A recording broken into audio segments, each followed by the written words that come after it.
Assalamualaikum warahmatullahi wabarakatuh. Kali ini kita udah masuk di bab 3 ya, tentang materi menghindari dosa besar. Untuk itu silakan disimak dan diperhatikan. Slide selanjutnya. Ini dari segi pengertian dosa besar. Dari istilah dosa dalam bahasa Arab ialah al-anzabu atau al-ismu, yang artinya dosa. Para ulama fikih atau ahli hukum Islam menerangkan bahwa yang dimaksud dengan dosa besar adalah meninggalkan sesuatu yang diperintahkan Allah atau mengerjakan sesuatu yang dilarang Allah dan Rasulnya. Balikan dari pahala, hukum wajib ya. Dosa secara bahasa adalah bekas atau tanda akibat dari perbuatan maksiat. Orang yang melakukan perbuatan maksiat atau pelanggaran maka akan berbekas dalam hatinya sebuah penyesalan. Ia selalu merasa dihantui perasaan bersalah akibat pelanggaran yang dilakukan. Poin ketiga, perasaan yang bersalah atau melanggar yang dilakukan itu disebut dengan perbuatan dosa.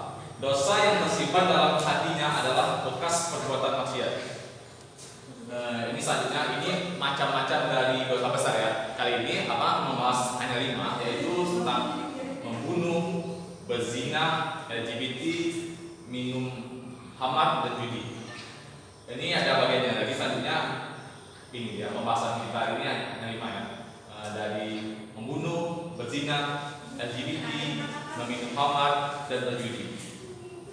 Ini contoh gambarnya ya. Kali ini yang pertama membunuh. Secara bahasa artinya menghilangkan nyawa seseorang. Istilahnya, perbuatan manusia yang mengakibatkan hilangnya nyawa seseorang, baik dengan sengaja ataupun tidak sengaja, baik dengan alat yang mematikan ataupun dengan alat yang tidak mematikan. Di sini terdapat dalam surah Al-Isra ayat 33, wala taqtulun nafsa allati haramallahu illa bil haqq wa man qutila mazluman faqad ja'alna liwalihi sultanan fala yusifu fil qatl innahu kana mansura. Artinya, dan janganlah kamu membunuh jiwa yang diharamkan Allah atau membunuhnya, melainkan dengan suatu atau alasan yang benar.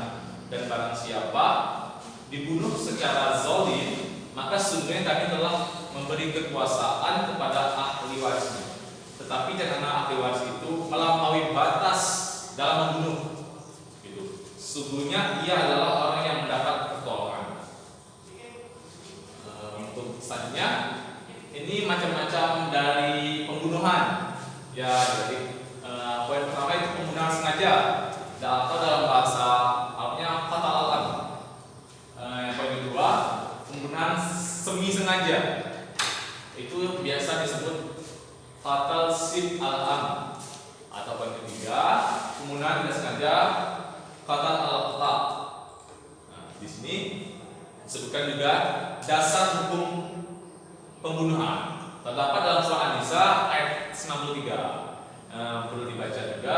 Bismillahirrahmanirrahim. Wa man yaqtul mu'mina muta'ammidan fajazaohu jahannama khalidan fiha wa ghadiba alaihi wa la'anahu wa adalahu azaban azima. Dan artinya, dan barang siapa yang membunuh seorang mukmin dengan sengaja, maka balasannya adalah Jahannam. Itu neraka yang paling dalam ya, Jahannam. Kekal dia di dalamnya dan Allah murka kepadanya dan mengutukinya serta menginginkan azab yang besar baginya. Azab ya. Poin selanjutnya itu ada di poin zina, berzina. Ada yang di sini pernah berzina tidak kan? Jangan ya. Wala tanpa berzina, jangan dekati zina, itu haram. Di sini pengertian zina, ejak tidak bagus. Zina dalam bahasa Arab, bahasa Ibrani zina adalah perbuatan bersenggama antara laki-laki dan perempuan yang tidak terikat oleh hubungan pernikahan. Dia belum nikah, itu artinya zina ya. Secara umum, zina bukan hanya di saat manusia telah melakukan hubungan seksual, tapi segala aktivitas seksual yang dapat merusak kehormatan manusia, termasuk dikategorikan zina. Ini di sini ada macam-macam zina ini ya. Satu, zina al-lamam, zina biasa sering kita lakukan dengan orang-orang lain gitu ya, yaitu memandang lawan jenis dengan perasaan senang, dengan perasaan ada hasrat gitu, mau apalah itu. Terus yang kedua itu zina qalbi, zina hati. Ini lebih bahaya lagi ya, yaitu memimpikan atau menghayalkan lawan jenis dengan perasaan senang kepadanya. Terus ada yang ketiga itu zina lisan, zina ucapan, yaitu membincangkan lawan jenis dengan perasaan senang kepadanya. Terus poin keempat itu ada zina yadi, zina tangan, yaitu membalas tubuh lawan jenis dengan perasaan senang kepadanya. Hukum zina menurut agama Islam itu apa ya? Satu, dalam hukum agama Islam, jika pelakunya sudah menikah, melakukannya secara sukarela atau tidak dipaksa, tidak diperkosa juga, mereka dicambuk 100 kali. Bayangkan adik-adik kalian jika melakukan zina, itu hukumannya kalau menurut agama Islam itu dicambuk 100 kali. Kemudian dirajam. Ini berdasarkan hukuman yang diterapkan oleh sahabat Nabi, yaitu Ali bin Abi Thalib. Mereka cukup dirajam tanpa didera, dan ini lebih baik sebagaimana hukum yang diterapkan oleh Muhammad, Abu Bakar As-Siddiq, dan Umar bin Khattab. Dan poin kedua, jika pelakunya belum menikah, di sini disebutkan, maka mereka didera atau dicambuk 100 kali. Kemudian diasikan selama setahun. Baik, poin selanjutnya. Di sini ada dalilnya, dalil Al-Quran tentang zina.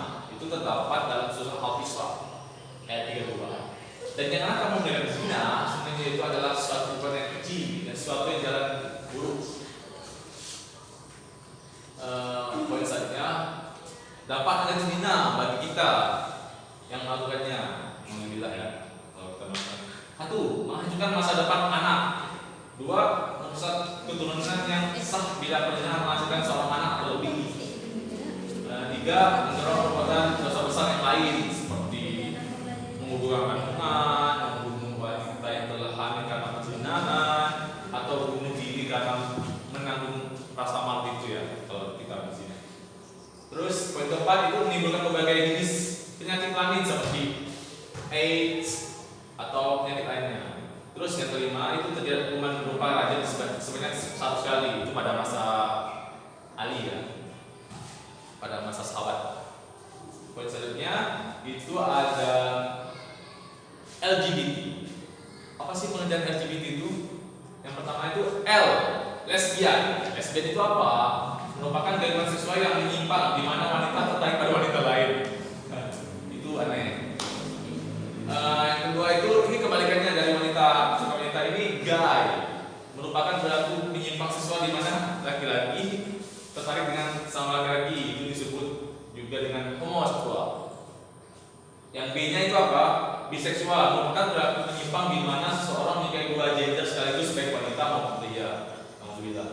Nah, terus transgender. P-nya itu transgender ya, merupakan perubahan alat kelamin dikarenakan seorang merasa alat kelaminnya tidak menunjukkan dari dirinya yang sebenarnya. Bisa disebut banci lah ya, apa asalnya. Selanjutnya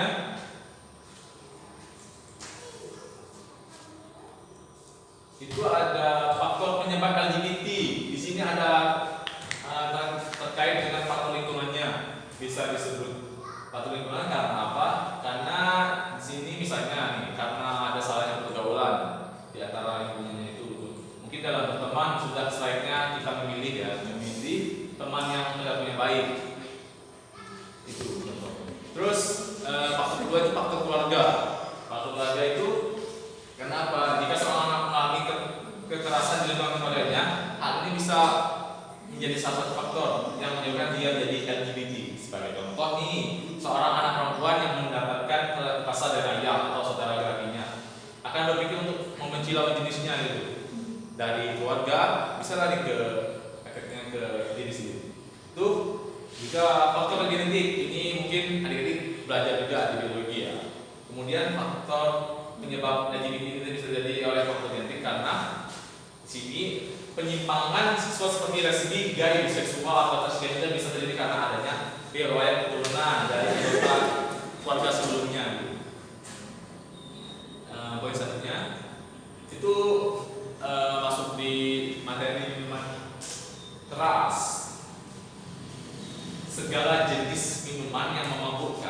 sehingga membuat bilang yang sehat. Contohnya itu whisky, wine, sampahnya tua, angker dan sebagainya. Minuman keras ini akan menyerang saraf otak manusia dan maksudnya secara otaknya lebih parah lagi. Minuman keras ini memiliki zat adiktif, yaitu zat yang apabila dikonsumsi akan membuat orang tersebut ingin terus mengkonsumsinya dan akhirnya malah merasa bergantungan pada minuman keras seperti narkoba. Di sini hukumnya itu yang pasti jelas haram. Di sini terdapat dalam surah Al-Maidah ayat 90. Bisa dibaca sendiri ya. Hadisnya juga ini ada hadis riwayat Muslim, bisa ada baca sendiri ya, maknanya tidak bisa. Oke, hadisnya ini hadis minuman keras. Nabi Sallallahu Alaihi Wasallam dihadapkan kepada Nabi Sallallahu Alaihi Wasallam seorang yang telah minum khamar. Kemudian beliau menjadinya dengan 2 tangkai pelapah kurma kira-kira 40 kali muttafaqun ilaih. Tentang jumlah pukulan bagi minum khamar pada masa itu, para ulama berbeda pendapat sebab Rasul tidak menjelaskan tentang bilangan pukulannya. Imam Abu Hanifah itu, Imam Malik dan Imam Hambal berpendapat 80 kali. Jadi Imam Syafi'i, Abu Daud dan ulama Zahiriyah berpendapat 40 kali. Jadi tapi Imam Al-Hakim dapat menambah 40 kali jika perlu, jika tidak cukup 40 kali saja. Dampak negatif minuman khamar itu apa? Tekanan darah itu bisa tinggi, terus hepatitis, melemahnya kekebalan tubuh, gangguan jantung, gangguan jiwa, serangan saraf dan kecemasan menurun. Jadi jangan kalian minum ya, khamar itu haram. Terus di sini hikmah haramnya minum minuman keras. Satu, kita bisa menjaga kesehatan badan dan mental. 2, menghindari adanya kejahatan sosial. 3, menjaga generasi penerus agar lebih baik sehat jasmani maupun rohaninya. 4, melindungi kehormatan. Banyak bukti bahwa pelaku pemerkosaan dan kejahatan itu bisa terjadi terhadap wanita. Itu sebagian ada orang yang mabuk meminum khamar. Ya selanjutnya itu ada judi. Apa sih itu judi? Judi itu adalah suatu kegiatan sosial yang melibatkan sejumlah uang atau sesuatu yang berharga, di mana pemenang memperoleh uang dan imbalan lainnya yang dianggap berharga. Ya. Dari definisi di atas kita dapat simpulkan bahwa perjudian adalah perilaku yang melibatkan adanya resiko kehilangan sesuatu yang berharga dan melibatkan interaksi sosial serta adanya unsur kebebasan untuk memilih apakah akan mengambil resiko kehilangan tersebut atau tidak. Di sini juga akan dijelaskan dalam surah Al-Baqarah ayat 219. Allah Subhanahu wa taala menjelaskan bahwa khamar dan al-masyir mengandung dosa besar dan juga beberapa manfaat bagi manusia. Akan tetapi dosanya lebih besar dari manfaatnya. Manfaat yang dimaksud ayat itu khususnya mengenai al-masyir ini perjudian adalah manfaat yang hanya dinikmati oleh pihak yang menang, yaitu beralihnya pemilikan sesuatu dari seorang kepada orang lain tanpa usaha yang sulit. Kalau pernah ada manfaat atau kesenangan lain yang menimbulkannya, maka itu lebih banyak bersifat manfaat dan kesenangan semu. Ini penanggulangan perjudian bisa dibaca sendiri. Itu ada di poin pertama, mengadakan perbaikan ekonomi secara dulu yang pasti ya, tidak adanya meminimalisir itu masyarakat miskin. 2, adanya keseimbangan antara budget di pusat dan di daerah periferi. Nah, ini bisa dibaca sendiri ya. Terus 3, menyediakan tempat-tempat hiburan dan rekreasi yang sehat. 4, organisasi pendidikan khususnya bagi wisatawan asing, melakukan ekonomi kuat dan warga negara asing dengan memberikan sendiri pembukaan tempat-tempat judi dan kegiatan dapat diawasi. Baik lagi kesimpulannya dari materi yang sudah diomongkan, itu pekerjaan jelas sangat bertentangan dengan norma nilai hukum yang bersumber dari agama dan hukum yang berlaku di Indonesia. Motif berjudi sebenarnya pasti oleh adanya ekspektasi ekonomi yang bagi pelaku diekspektasikan akan memperoleh keuntungan banyak gitu. ini dilanjutkan sebagai adiksi, maka kemudian berubah menjadi konklusif untuk materi selanjutnya. Bisa menjelaskan di minggu yang akan ya. Dari materinya hanya 5. Sekian untuk itu. Assalamualaikum warahmatullahi wabarakatuh.